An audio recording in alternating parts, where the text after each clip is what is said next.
Steve Jones here with Mike Lamonica. We're back again. This time we're talking about unions. Now, historical perspective on unions is important. Unions really did help create a level playing field between employers and workers.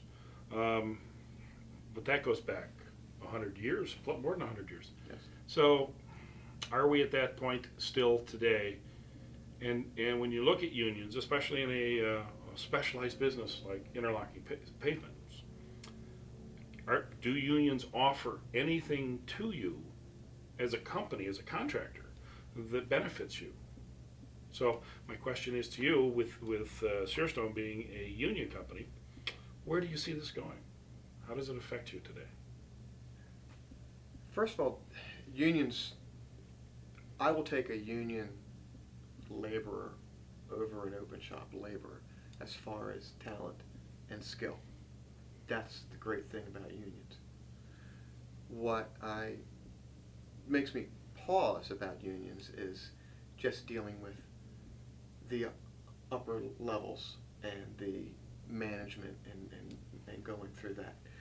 When I go to a union job, if I'll do something, let's say in New York City, the labor that we deal with, the local laborers, great group of people, no issues at all.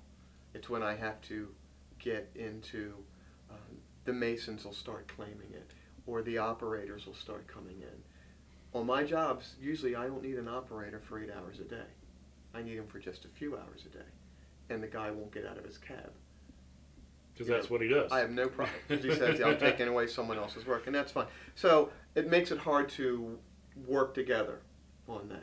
It's hard to be competitive. And that makes it hard to be competitive because, usually if you're in New Jersey or Pennsylvania or Philadelphia area, New York, if you're dealing with a bunch of non-union companies, that's fine. We're signatory with some with some local unions. But then you can have a non-union company come in and you're not protected in your bidding process. Now they're taking their chances, but that's becoming more prevalent, where a non-union company will come into a union area and take that business. Well, yeah, because when your company is set up to be union, to pay those wages and benefits and that sort of thing, it's not like you can do a flip-flop and become all of a sudden non-union. That's not a possibility. You're hurting your people. Although there are companies that try to do that. Eventually they get caught up in it, but it makes it difficult. So, and there are areas around the country, look what happened to Michigan. Right. The recent vote, there was it shocked the world. That was like Union Central. And it's now, what do they call it? Open shop, or right to work state. So right to work state. Right. Well, eventually that's probably where we're all going to end up, because owners, general contractors, government, they want cheaper prices, and unfortunately, what happens is that somebody has to pay, has to take the hit for those cheaper prices, right. And it always usually falls to the bottom, which means your employees. Which means they're going to get paid less, do more work. Is that good? I'm not really sure. I struggle with that too, because so many of my customers are union customers, and so many of them are also, most of them are not. But I see the success of my union customers, and I see the benefits that they share with their employees because of the union contracts. But still a very difficult thing to do. Yes, and you can't tell your foreman or your laborer who's been invested with the company for 10 plus years that you're going to fold and regroup and become a non-union company and leave them hang out to dry. Your employees are your family. Our employees, I'd say the greenest person in our company has 13 years experience.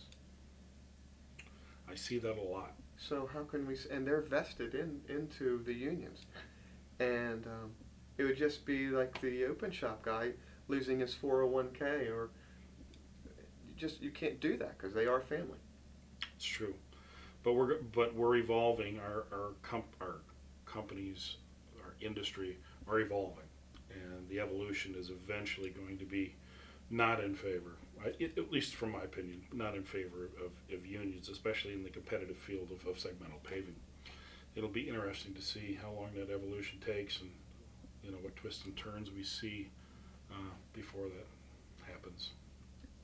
I don't know where.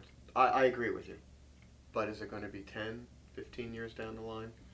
Well, you'll have to wait for that generational thing too. Sometimes when you don't like some people, you have to wait for them to kind of pass away, and that's maybe not a pleasant thought, but sometimes you just have to wait. And I think a lot of people have resigned themselves to this is a very slow process. So I think 10, 20 years, we're still gonna see unions doing their thing. The only thing that is going to hasten the process is, like we saw some union activity when they lost some, like that project in Philadelphia. Right. Whoa, I think that kind of activity actually plays well against them, and they do that to themselves, which is not good, because I think the average American is sympathetic to the union workers. Yes. Maybe not to the union hierarchy, but definitely to the union workers. So I think they're hurting themselves and they're hurting their members when they do things that are really aggressive.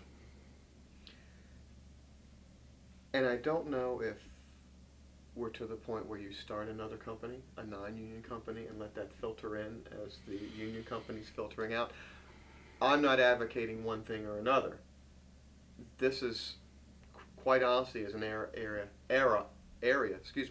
that I'm not sure of. A lot of companies have done just what you say. They've formed entirely separate companies, union, non-union, and when they can use the non-union company, they do because of costs. And then there are other companies. I see it moving. So how fast, how soon, I don't know when the big change is going to happen. Right. But it'll be slow. Well, Mike, I want to thank you for spending some time and sharing a very difficult issue. Now, when you get home, I'm going to ship you your very own Hardscape Channel T-shirt. Wow. Isn't that nice, huh? I do like that. Thank you. Well, thank you so much for spending time with us today. This is Steve Jones and Mike from Syrstone signing off.